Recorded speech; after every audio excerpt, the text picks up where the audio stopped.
Hello my loves, my name's Vanessa, and if you're new here, I talk about all things weight loss, self-help, self-concept. It is from an energetic perspective because I fully believe after losing 60 pounds for myself that weight loss is an energetic process. It's an internal process first, and coming from a place of self-love and self-acceptance is how you are going to lose the weight permanently. If you are an avid yo-yo dieter, if you've been trying to lose the weight for years and it's just not seeming to stick, I've got you. Let's take it step by step. And in this video, we are going to talk about self-confidence, self-concept, and how that affects your weight loss journey. So let's get into it.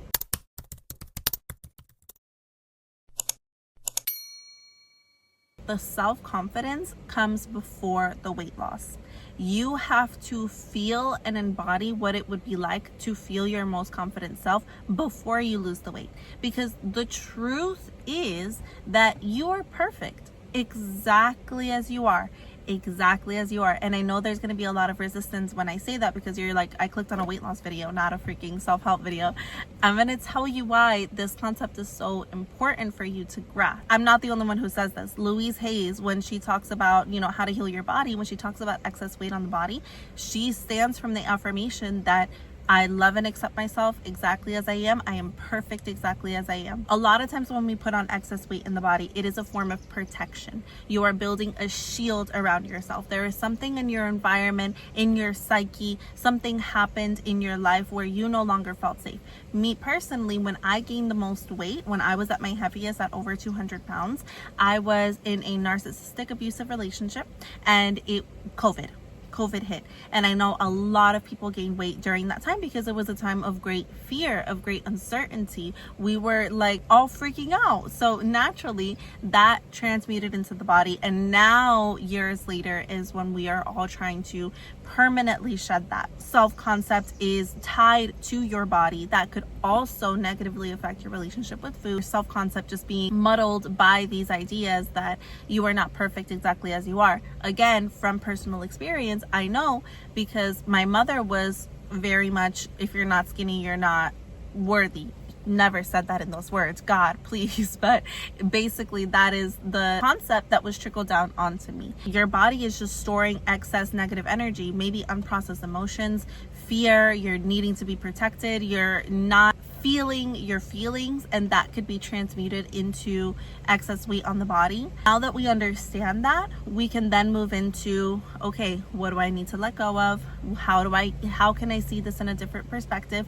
Because if you're looking at weight loss stuff to begin with, and again, I know because I've been there, we sometimes try to go in it from a really desperate perspective, and that's why it doesn't stick. We don't try to make lifestyle choices. We try to join the gym and go 5 times a week, even though that has nothing to do with our personal goals. And maybe it could feel motivating at first, but it's not something that you can see yourself doing for the rest of your life, because that's what a lifestyle change is the rest of your life, and that's not some daunting task. We have this negative perception that diet and exercise need to be this restrictive, constrictive thing, and you need to diet for a month and then you'll be good and you can go back to eating however it is. That doesn't work. It doesn't work. I've tried it. It doesn't work. And that desperate energy is just going to make you fall off. And when you fall off, you're going to feel even more guilty and you're going to feel even more resentment towards yourself and self-rejection. And that's going to just lead to even more weight on the body. I need you to slow it down, and I need you to make this change, this shift, this mindset shift from a perspective of self-love, because the confidence and the love come before the change. Really, you want to lose weight because you want to feel good in your skin. You want to lose weight because you want to wear the pair of jeans that make you feel hot as shit. And you want to feel confident, and you want to look at yourself in the mirror and say, yeah, baby, everyone fucking wants that. Of course, it's good that you're accepting that is something that you want, because a lot of times especially as moms, especially as all women, this is such a patriarchy issue. Fuck.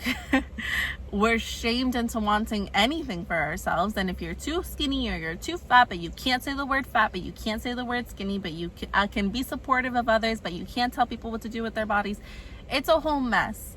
There's so much shame into saying that you want to be skinny, and that sucks. Or there's so much shame in saying that you want to change your body in any kind of way. And any kind of shame, any kind of self-rejection, any kind of resistance, that needs to be let go of in order for the confidence to come in. You can feel confident in your skin now, and you need to now. Let go of all the old baggage. It wasn't even yours to begin with. It's not even your shit that you're carrying, and you're lugging that around for free. Enough is enough. So we've eliminated the blocks that keep us from our dream body. We're eliminating the shame, the fear, the guilt. We're diving deep into our emotions so we can fully understand what it is that the body is holding on to. It could be grief, it could be pain, it could be self-rejection. There is a quote that I came across today, and it was, the light at the end of the tunnel is a mirror, and it's shining to you everything that you've always been, which is more than enough. You have always been worthy. You have always been more than enough. And that light at the end of the tunnel is showing you a mirror to that, because the truth has always been you. The goal has always been you. And we're taught, especially as women, bro, what a freaking issue. And I hope to change that one day. We are taught that wanting anything for ourselves is wrong, but the whole point of all of this is to do it for ourselves. We want to lose weight for ourselves. We want to feel better in our skin and feel more confident in our skin for ourselves, because that opens up so many doors. And those doors can be open for you no matter what body you exist in. But I understand from personal experience that the weight loss is a permission slip, because maybe you can't see yourself doing something in particular in a certain body. When you imagine your highest timeline, when you imagine your fullest manifestations, you imagine it in a different body. We're going to establish a baseline. What is your new baseline? What is the 2.0 version of you? What does she look like? What does she do on the daily? Don't tell me that she goes to the gym five days a week if you haven't gone in years, because she is you, and she doesn't like going to the gym unless she does. If that's your cup of tea, that's your cup of tea. That's fine. What does she do? She's not on a keto diet. She eats intuitively. Like, she's a regular schmegular person who has maintained a level of homeostasis, a level of healthy that she incorporates into her weekly routine. She probably, does she do a workout class once a week? Eliminate any thought pattern that tells you need to work hard to lose weight. That working hard is just diet culture, is just more resistant. Maybe you're a walking girl. Maybe you love to walk your dog for an hour in the morning, and that's your form of exercise. You don't need any more than that. Maybe you're a Pilates girly and you do on your bedroom floor. That's what you do, 3-4 times a week. And that's all you need. Find a movement that feels in alignment with that 2.0 version of herself. Not the version that is starting a new diet and she needs to get to the gym and she needs to shed these pounds ASAP, because that's not sustainable. That's not a lifestyle change. That's going to set you right back to where you were. Find movement that feels like joy, that feels like expansion, because that's what she does. She doesn't punish herself. There's no reason to punish yourself. Why are you doing that? Find a movement that feels like joy, and find food that feels like joy. I always say that in terms of calorie counting, in terms of dieting, the highest version of you most likely took the time to learn about food. Again, not from a punishing standpoint, but out of curiosity. How do you eat now, and how does the highest version of you eat? Again, she's not on a keto diet, unless you want to cut out gluten for other reasons, not because you think it's going to make you less bloated, but because, you feel this certain way about gluten. That's fine. It's not a diet. It's incorporating new foods that are maybe a little bit higher in protein. You know what? The other day, I made my yucachu. You know what I use instead of the mayo? I use Greek yogurt. And it was fucking bomb, actually. It was really good. I put Greek yogurt on freaking everything, because that is my new hack to getting more protein into my day. My body really aligns with it. I know the highest version of me eats in less caloric food with higher protein, because it keeps me full longer and I eat more whole foods. It's not a punishment. It's not a diet. I found the way that she eats and I incorporate that. And I had to learn as I go. I'm like, damn, I didn't know mayo had that many calories. I had no idea butter had that many calories. Maybe let's limit it next time. No biggie, no big deal at all. It's not punishment. It's simply learning new ways of eating, finding new recipes that resonate with you, finding food that like is really satiating and feels really good to you, keeping that in the fridge. Stop punishing yourself for having your sweet treat, because girl, I have a sweet treat every night. Like, it's no biggie. Highest version of you probably has a glass of wine, you know, every Wednesday. And it's okay. You're finding new routines that work for you. Release the guilt and the shame. Release the resistance. Release the self-rejection. Stop talking to yourself crazy. Stop telling yourself you're not enough. This entire process is for you. This entire world is for you to experience, not your kids, not your husband, not anyone else in your life, not your parents. This is for you to experience. Once you understand that, it becomes easy. It becomes effortless. Like, you know what? I'm going to exist in a smaller body. I'm worthy of existing in a smaller body. I'm worthy of making choices that are going to benefit me. And I'm going to just incorporate small, minuscule things in my day-to-day that are going to reflect that to myself.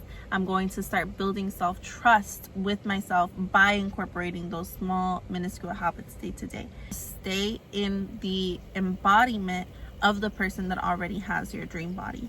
Call yourself fit. Say that you're fit. I don't care if it feels rehearsed. I don't care if it feels repetitive. I don't care if it feels fake. You are training and you are rewiring another portion of your brain that has not ever been used. You've been working on the negative portion, calling yourself fat for years and years and years. That part of your brain is strong as hell. That needs to stop. Start working out the part of your brain that calls yourself fit, that calls yourself beautiful, that calls yourself skinny, that calls yourself exactly what you want to experience. And that can look a different way for everyone. It's up to you. It's up to you if you give yourself permission to exist just smaller or skinny. Like, whatever you give yourself permission to experience. But you are capable and you are worthy and you are deserving of having whatever body type resonates with you, whichever one you see on the street and you're like, damn, I wish. You know, you can. Whatever you want. This is your life. This is your life. Stop letting other people limit that for you. Stop letting other people's beliefs, limiting beliefs and perspective on life, on what you can and can't accomplish and can and can't do, limit your experience of your life. Maybe someone else had to struggle for their weight loss. Maybe someone else is still on the keto diet after 5 years and that's the only way that they can maintain their weight. That's them. Okay? That's them. Stop letting other people's stories dictate your life.